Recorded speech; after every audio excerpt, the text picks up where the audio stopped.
দিয়াবাড়িতে, ঢাকার উত্তরা দিয়াবাড়িতে আকস্মিক বিমান দুর্ঘটনায় শতাধিক ছাত্র এবং শিক্ষক শিক্ষিকা মৃত্যুবরণ করেছেন এবং অনেকেই আহত অবস্থায় ঢাকার বিভিন্ন হাসপাতালে বার্ন ইউনিটে ভর্তি আছেন। আমি তাদের যারা মৃত্যুবরণ করেছেন তাদের আত্মার মাগফিরাত কামনা করি এবং তাদেরকে যেন মহান আল্লাহ তাআলা শহীদি মর্যাদা দান করেন, তারা যেন জান্নাতুল ফেরদৌস তাদেরকে নসিব করেন। আর যারা আহত অবস্থায় বিভিন্ন হাসপাতালে ভর্তি আছেন তাদেরকে যেন আল্লাহ তাআলা এই মাসুম বাচ্চাদের যেন সুস্থতা দান করেন। আমি এই দোয়া করি, আপনারাও দোয়া করবেন তাদেরকে আল্লাহ যেন সুস্থতা দান করেন। আর বিশেষ করে আরেকটা জিনিস যেটা বলতে চাই, আমি আসলে যে বিমান দুর্ঘটনায় মৃত্যুবরণ করেছেন লেফটেন্যান্ট রবি, উনি ওই দিন শেষ, গতকালই তার শেষ ট্রেনিংটা ছিল, এরপরেই সে ফ্লাইট লেফটেন্যান্ট হইতো। বিষয়টা হলো এটা আমরা পত্র পত্রিকার মাধ্যমে যা জানতে পেরেছি, এই বিমানটা 1966 সনের চীন দেশ থেকে তৈরি, আবার কেউ বলছে 1976 সনে তৈরি হয়েছে।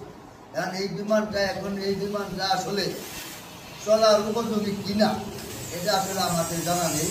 তবে এই বিষয়টা এই সরকার, অন্তর্বর্তীকালীন সরকার অবশ্যই খতিয়ে দেখবেন। যদি বিমানটা অনেক পুরনো মডেলের হয়ে থাকে, এই বিমানটা নিয়ে আসলে কতটুকু এই ঢাকা শহরের একটা রাজধানী শহরের উপরে এই ট্রেনিংটাও যেহেতু একটা শহরের উপরে আরবান মানে শহরের উপরে যেহেতু উন্নয়ন হওয়ার কথা, কিন্তু বিমানটা কতটুকু সঠিক ছিল এটা আসলে আমার দাবি এই সরকারের কাছে যে খতিয়ে দেখতে হবে। কারণ এতগুলো প্রাণ এই বিমানের জন্যই কিন্তু আসলে গেছে।